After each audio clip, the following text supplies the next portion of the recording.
Hi golfers, Nick here from GOLFTEC Singapore. It's Friday, so welcome to another lesson on golf tips. This week on golf tips, we're going to talk about how to create lag in the swing, how that relates to the 4 power accumulators in the golfing machine, and take a look at some data using the GOLFTEC 3D motion. So before we get into talking about the lag, we're just going to talk about what the 4 power accumulators are. So the first one, as described by the golf machine, is the bending and straightening of the right arm. So throughout the golf swing, in the backswing, the right arm's going to bend and it's going to straighten in the downswing. So that's the first one. So right arm. Second one is related to the wrists. So 2 and 3 power accumulators related to the wrist. So you've got radial and ulnar deviation, so hinging or cocking and uncocking of the wrists. That is the second power accumulator. So in the golf swing, you hinge in the backswing, you continue hinging in the downswing to about left arm parallel, then it starts to unhinge and then rehinge on the finish. So ulnar radial deviation of the wrists. The third power accumulator is also related to the wrists, so it's the pronating and supinating of the wrists, or rolling, if you like to call it. So rolling of the wrists. And then the fourth power accumulator is related to the left arm, so the angle formed between the shoulders and the left arm. So in the backswing, that angle decreases, then it increases on the way through, and that's quite a big power source in the golf swing. So you've really got 4 power accumulators, 2 related to the arms, left and right arm, and then 2 related to the wrist. You've got sort of 2 main movements that we're going to look at today involving the wrists and the arms. So next thing we do is just talk about our golfer over here. So we've got our golfer set up from face on. So I've built in the grid, as we talked about in a lot of these lessons. So you have swing center, ball 3 balls back, that builds in the draw. So you've got hand path and club path. If you're not sure about all of that, maybe check out some of my videos. So what we're going to talk about now is the different positions and how they relate to these 3D movements. So we're going to look at, first of all, position 5 in the golf swing. So this is the left arm here, this is P5. And if you look at the best golfers, they'll create sort of an angle between the left arm and the shaft somewhere around 70 degrees. At this point in relationship to the 3D motion, we should be looking at the hips to be turned around 0 degrees at this point, and in the sway of those hips to be around 5 inches closer to the target than when they started at setup. That's a really important measurement to look at, because at setup the hips are pretty much square to the target, and then by the time we get to left arm parallel, we're starting to create some lag here. The sway of the hip should actually be 5 inches closer to the target at that point. That's going to be really key when we look at this on the video. So the next position we're going to look at is position 6. So this is when the shaft's parallel. By this point we're going to be looking at where the hands are, so they should be over this left leg, and we'll be looking at a shoulder turn this time of around 0 degrees. So you can see when we're looking at how we use these power accumulators, we're also turning our body, and we're going to be looking at these movements using the 3D motion. So what we're going to do now is just take a look at some tour players, and we're going to look at some pictures of some golfers that I've been teaching recently. This is one of the biggest issues, one of the reasons why people struggle to create power, but not only that, struggle to get good contact and create the low point in front of the golf ball. Okay, so we just talked a little bit about the power accumulators and also the P5 and P6 positions in the golf swing. This is P1, so I'm just going to bring up some different golfers, show you guys, just give you a little bit of an idea. So on the left here, this is P5, on the right, P5. So again, you can see the angles forms between the forearm and the shaft here. Like I said to you earlier, it should be around 70 degrees with most tour players.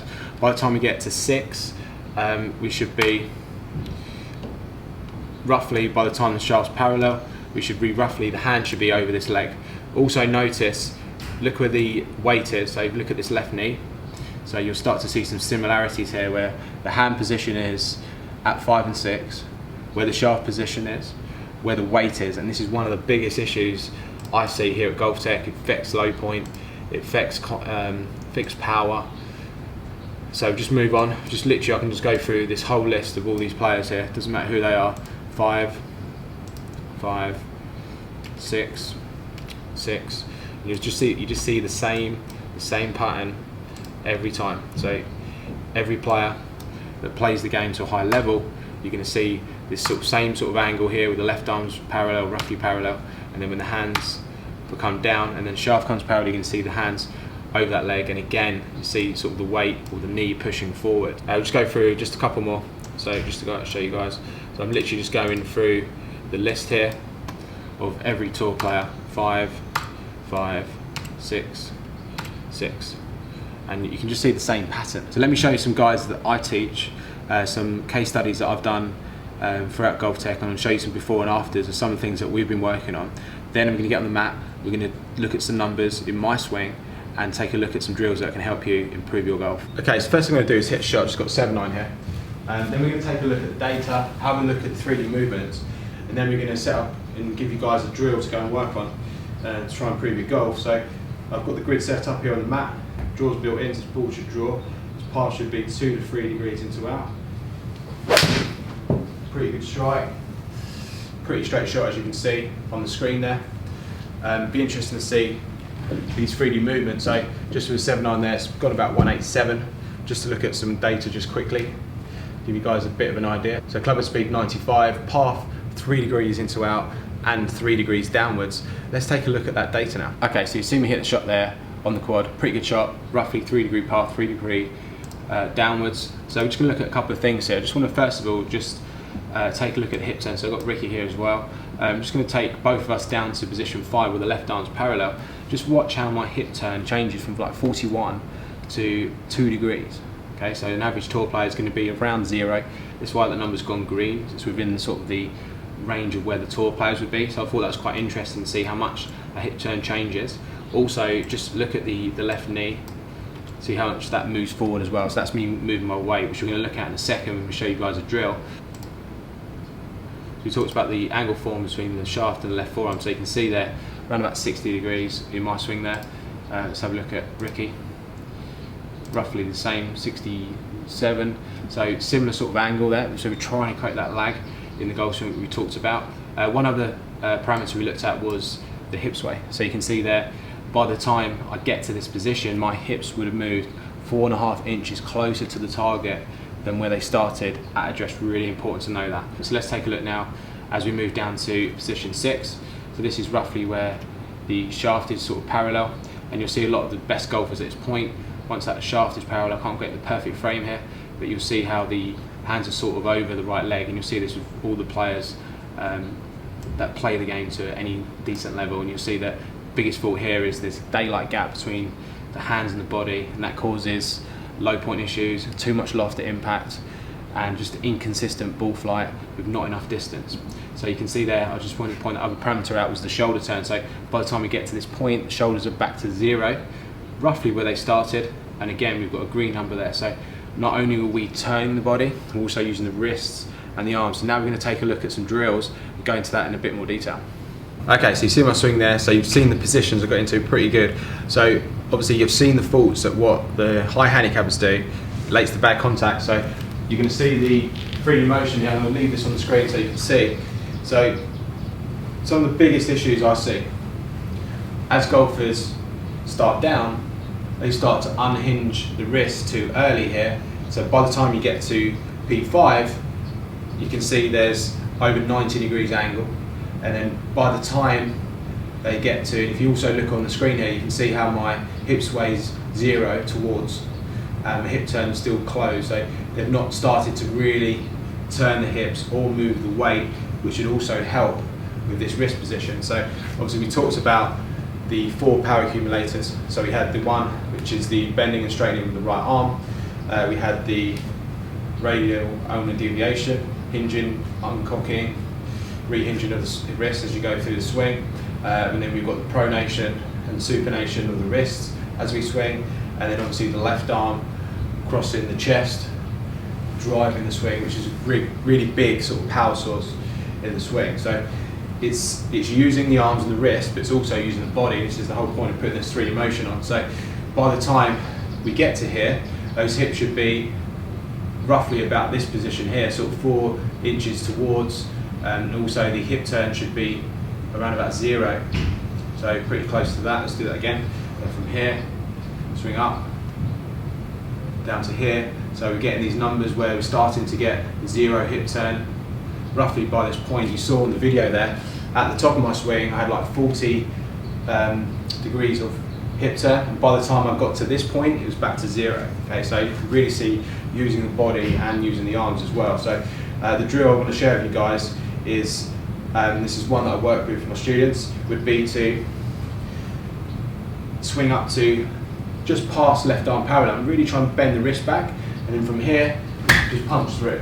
Okay, so we're just doing like a 3/4 swing if you like. So the biggest problem I see is golfers, they bend the arms, uncock the wrist, so by the time they get to here there's no angle between the shaft and the forearm. So if we start hitting shots from there with the wrist bent back, just punch it through, you'll start to automatically have more lag by this point, but also you need to try and engage the body, turn and move the weight as well. So we're going to hit shots from that position.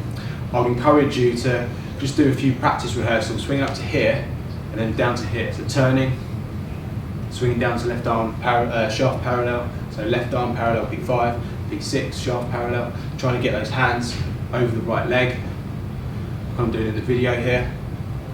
Also turning and moving the weight. You can see my left knee outside my left foot by this point. Okay, so just swinging from 5 to 6, just giving that feel, and then when you're ready, you're going to hit a shot here. So we're going to swing up to just past left arm parallel, really try and bend that wrist back, and then just punch it through. So it felt pretty good. We're going to take a look at that now in the video, have a look at the drill, have a look at my swing, and give you guys hopefully some good tips there to really improve your game.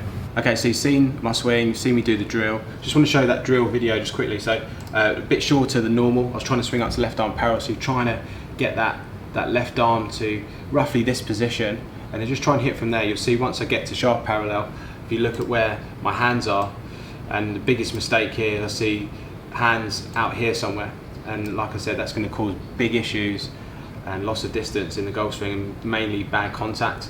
I just want to point out here, by the time I get into impact, which is roughly this frame here, what you should see is a lean of the shaft. So if I draw a line down my left forearm, it should be in front of the shaft, which you can see there. And that's really important. This line between the forearm and the shaft shouldn't actually line up until the club is in the ground. So club shouldn't hit the ground until after the golf ball. Low point should be after. It actually happens somewhere between that frame and that frame, where the club and the left forearm line up. So that's the key position there.